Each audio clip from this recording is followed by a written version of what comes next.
કાર્યકર્તા તરીકે મારી ઉપર એક શહેર સમિતિ, જે અમદાવાદ શહેર સમિતિ કોંગ્રેસ સમિતિ છે, અમદાવાદ શહેર કોંગ્રેસ સમિતિ અને પ્રદેશ કાર્યાલયથી એક સિંગલ ફોન કોઈ નેતાનો કે પ્રમુખનો નથી આવ્યો. એ પછી અમદાવાદ શહેરના પ્રમુખ હોય કે ગુજરાત પ્રદેશના પ્રમુખ હોય, કોઈ નેતાનો ફોન નથી આવ્યો, કોઈ પ્રમુખનો ફોન નથી આવ્યો અને કોઈએ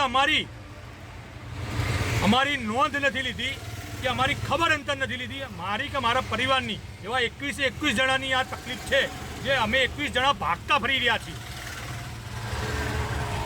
મારી પર હમણે ફોન આવ્યા છે 2 તારીખથી. પહેલો ફોન સાંભળી લેજો, હું કોઈનો પક્ષ લેતો નથી. એક પાર્ટીમાંથી જે માણસાઈ રીતે જે પહેલાં કોંગ્રેસમાં હતા, ધર્મેન્દ્રભાઈ પટેલ, ધમભાઈ પટેલ, એમનો ફોન મારી પર આવ્યો હતો. પછી બીજા પ્રમુખનો, મારા ઇન્દ્રપુરી વોર્ડના પ્રમુખનો, અને બીજા જયેશભાઈ મુંધવાનો ફોન, જે જસોદાના રહેવાસી છે, જસોદા વોર્ડના રહેવાસી છે.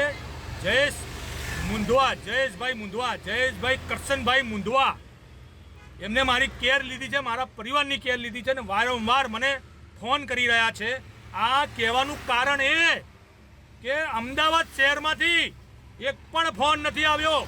તમારા એક મેસેજથી, વોટ્સઅપ મેસેજથી, એક ફોનથી અમે બધા કાર્યક્રમમાં આવતા હોય, આંદોલનમાં આવતા હોય, ધરણા પ્રદર્શનમાં આવતા હોય, વિરોધ કરવા આવતા હોય, તો તમારી પણ એક ફરજ આવે છે, તમારી નૈતિક જિમ્મેદારી બને છે કે અમારા હાલચાલ પૂછવાની, અમારી ખબર લેવાની, મારા પરિવારની ખબર લેવાની.